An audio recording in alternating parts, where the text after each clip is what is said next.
Hello world and hello ramen! You might be more familiar with ramen as your go-to instant eat, or you've upgraded it and tried a few shops in your city. But did you know that ramen differs depending on what region of Japan you're in? Not all ramens are the same, and depending on what prefecture you're visiting, ramen will differ in terms of certain broths, types of noodles, and styles. Many malls will have ramen food courts, where you have a variety of ramen restaurants to choose from. In Fukuoka, Canal City has a ramen stadium, where 8 ramen restaurants are chosen, each with unique soups, noodles, and toppings, and each competing for your attention. Senpai, notice me!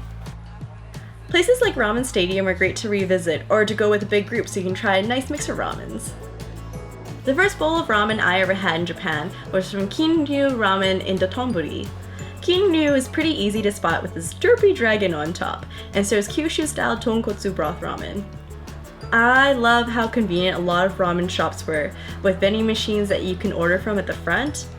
The options were simple: ramen with pork slices, or ramen with even more pork slices. Tonkotsu broth tends to be thicker from boiling pork bones for an extended period of time, but the broth we had wasn't as thick as we were hoping. KINRYU Ramen was nothing spectacular, but places in Dotonbori closed surprisingly early, so it makes a nice cheap late night nom. After 2 failed attempts at visiting a popular unagi restaurant in Kyoto, I went to TENKAIPPIN Honten for some consolation ramen. TENKAIPPIN, or Tenichi for short, is a chain restaurant that has its humble beginnings in Kyoto, and if you don't have a delicate palate, order the kotteri ramen. This is a rich, thick, and flavorful chicken broth that'll leave you feeling satisfied with its heavy soup. Tenichi was Ryan's favorite, and he was pretty happy our unagi adventure was a failure, so he could order the largest bowl of kotteri ramen. In Fukuoka, I stumbled upon FUKUCHAN ramen by the usual chance of seeing a place with the lineup even before its doors opened. Here they made Hakata ramen, which is a rich, milky pork bone broth, and thin, not-so-curly noodles. Hakata ramen has really taken off in Japan, and I can see why. While visiting Kumamoto, I got to experience my favorite broth. Kumamoto is not shy with the garlic, and their tonkotsu broth is mixed with mayu, the black liquid which garlic is burned into sesame oil. I love Kumamoto's ramen so much I resorted to buying Kyushu black instant ramen to try and recreate the deliciousness. This restaurant was also kind enough to provide a hair tie to keep your hair out of your noodles.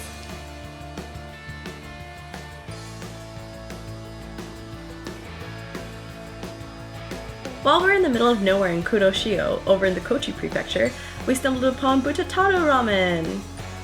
We ordered the miso katsu ramen, which is a mixture of the tonkotsu ramen and miso broth, and the chef was especially generous with slices of chashu pork. The portion sizes are massive here. I failed in finishing my own bowl. At 680 yen for the large bowl, it was a delightful find.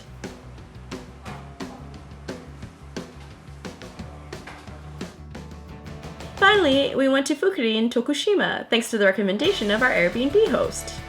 Don't forget your umbrella! We both ordered Niku Tamago ramen, which is a meat and egg ramen. Fukuri uses a rich pork broth and uses thinner slices of pork compared to somewhere like BUTATARO.